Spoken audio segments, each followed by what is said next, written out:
महिला क्या कर रहे हैं, कितने लोग, कितने बच्चे स्कूल, अभी कुछ देर पहले रिपोर्ट आया है कि आपका 22-23% अटेंडेंस है स्कूल में, तो शिक्षा व्यवस्था तो वहीं खराब हो रही है। जैसे गुड गवर्नेंस की जो बात करते हैं, तो जो गुड गवर्नेंस नहीं है, इन्वेस्टमेंट नहीं है, इंडस्ट्री नहीं है, किसान आंदोलन हुआ। मैं आदरणीय मोदी जी से पूछना चाहता हूँ कि भाई कहते हैं कि डबल इंजन की सरकार बिहार में दे दिए, तो कहाँ दिए उन्होंने? वो किसान को तो आपने एमएसपी नहीं दिया।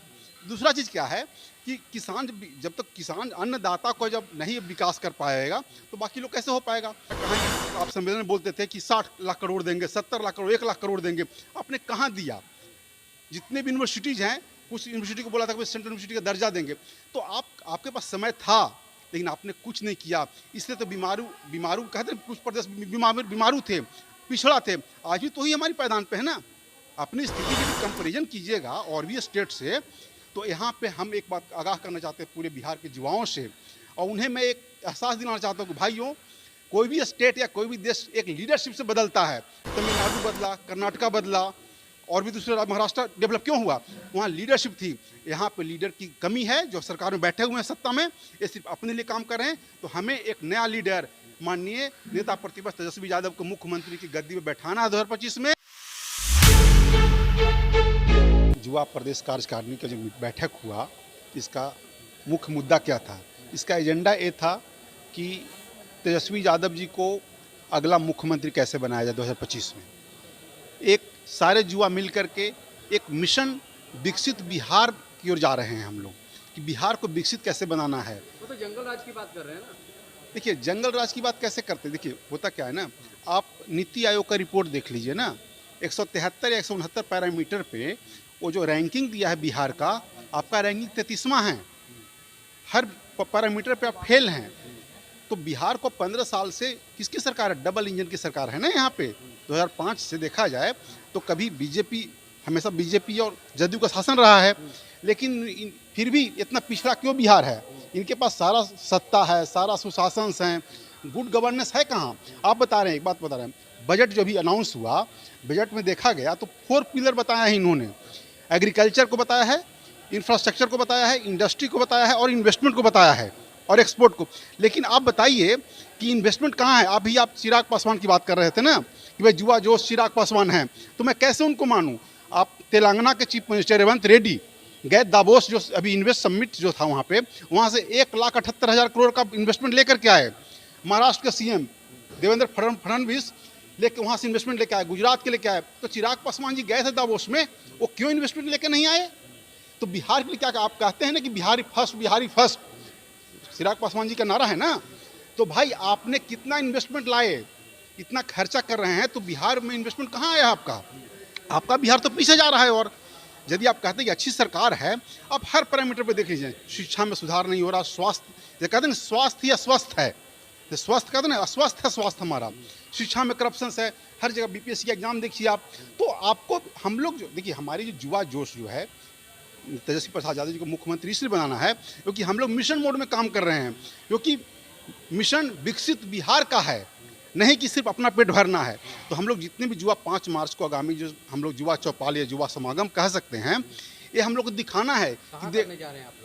पटना मिलर हाई स्कूल में करने जा रहे हैं, और इसमें सारे पूरे बिहार के युवा लोग आ रहे हैं, क्योंकि भाइयों, युवाओं को कंधे पे जिम्मेदारी होती है। आप लोगों को पता होगा कि बिहार का पॉपुलेशन, इनफैक्ट इंडिया का पॉपुलेशन जो है 66% जो पॉपुलेशन है, वो 35 ईयर्स के कम एज के लोग हैं, या 35 ईयर्स के लोग हैं। तो इन सब का हम युवाओं पे एक जिम्मेदारी है, इनके कंधों पे जिम्मेदारी है कि हम लोग बिहार को विकास कैसे करें, एक विकसित बिहार कैसे बनाएं। क्योंकि जब आप कहते हैं, इसी के मोदी जी कहते हैं, आदरणीय प्रधानमंत्री मोदी, मैं उनको बहुत इज्जत देता हूं, वो कहते हैं कि बिहार, इंडिया को विकसित बनाना है, तो भाई बिहार से होकर ही विकास होगा। बिना विकसित बिहार हुए आप इंडिया को विकास नहीं कर सकते हैं। तो इन सब सारी चीज़ों को देखा जाए तो वो भी एक चीज़ और बोल रहा हूँ, चाहता हूँ मैं, कि आप कहते हैं कि इंक्लूसिव ग्रोथ का मतलब क्या होता है? इंक्लूसिव ग्रोथ में होता है आपके पास इंडस्ट्री होना चाहिए, आपके पास इंफ्रास्ट्रक्चर होना चाहिए, आपके पास सारी जितनी भी चीज़ें हैं। जैसे 3 सेक्टर होता है ना, मैं ये पूरे युवाओं से, बिहार के युवाओं से मैं आह्वान करना चाहता हूँ कि इन्होंने 4 पिलर रखा है इस बजट में।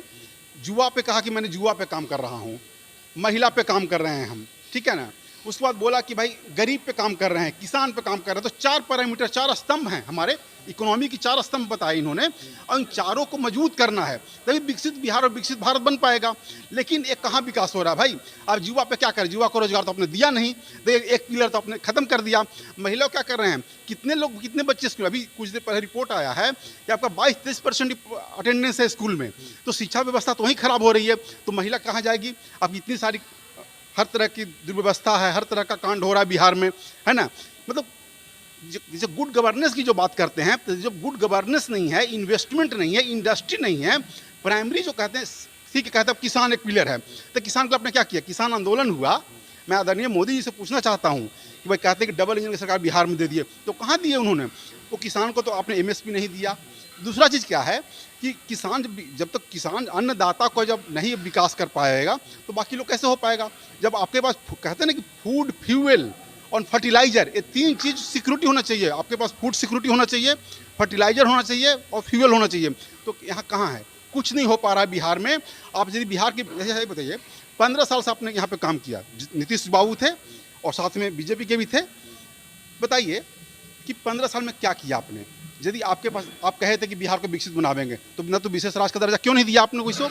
आप कहाँ कहे आ रहा, कहाँ भी आप सम्मेलन में बोलते थे कि 60 लाख करोड़ देंगे, 70 लाख करोड़, 1 लाख करोड़ देंगे, आपने कहाँ दिया? जितने भी यूनिवर्सिटीज़ हैं, कुछ यूनिवर्सिटी को बोला था कि सेंट्रल यूनिवर्सिटी का दर्जा देंगे, तो आपके पास समय था, लेकिन आपने कुछ नहीं किया। इसलिए तो बीमारू कहते हैं, कुछ प्रदेश बीमारू थे, पिछड़ा थे, आज भी तो ही हमारी पायदान पे है ना।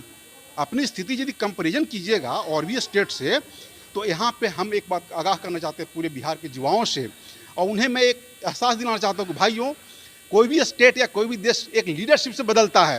Let's take an example, Tamil Nadu बदला, कर्नाटका बदला, और भी दूसरे महाराष्ट्र डेवलप क्यों हुआ?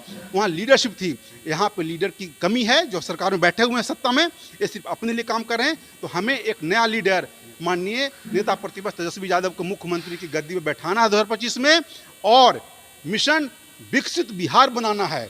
और इस योजना के साथ हम लोग आगामी 5 मार्च को पटना के मिलर हाई स्कूल में युवा चौपाल का आयोजन कर रहे हैं, और इनमें इसका मुख्य मकसद है कि सारे युवाओं को बुला करके एक मंच पर बुला करके उनसे फीडबैक लिया जाएगा, सजेशन लिया जाएगा कि कैसे मिशन विकसित बिहार को सफल बनाना है। और इसी के लिए ये युवा समागम, युवा चौपाल का आयोजन 5 मार्च को किया जा रहा है। क्या नाम हुआ? जयप्रकाश शर्मा, युवा राजद प्रदेश महासचिव, सह औरंगाबाद प्रभारी।